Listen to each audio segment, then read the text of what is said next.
As you all know, I work in the advertising world, and I've been doing this a whole lot of years. And being a Gen Xer, I also have lived in the analog world and the digital world.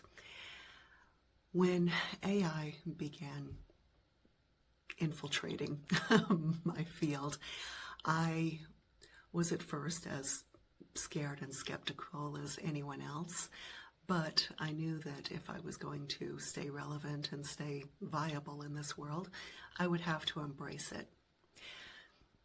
Here's the thing that no one really says out loud. People claim that they can spot AI writing, but what they're usually noticing isn't AI. It's the absence of a human.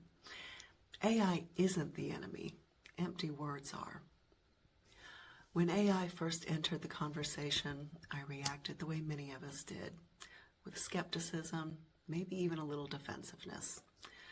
It felt like the world was racing toward automation while the rest of us were still catching our breath. But over time, I've realized something. AI isn't here to replace creativity, experience, or intuition. It's here to remove the friction between ideas and expression. When used well, AI doesn't erase your voice. It amplifies it. Your lived experience, perspective, and tone are the soul.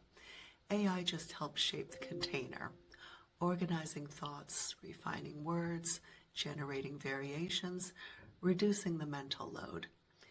But the emotion, the meaning, the intention, that's still you.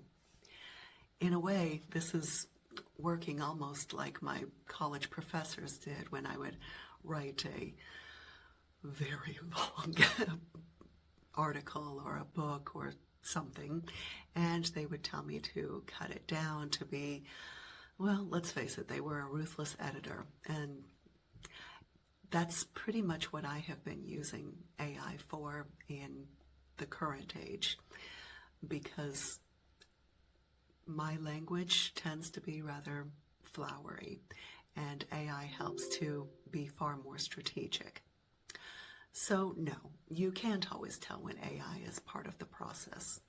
What you can feel was when something was written without care, without thought, without a real human behind it. If you've hesitated to use AI because you value authenticity, I see you. Your hesitation is not resistance, it's discernment. And that's exactly the quality that makes AI an asset rather than a shortcut. I hope my words have been useful and perhaps lays a few of your fears to rest. I always am happy to talk about this, so feel free to reach out with any questions or comments. Thanks.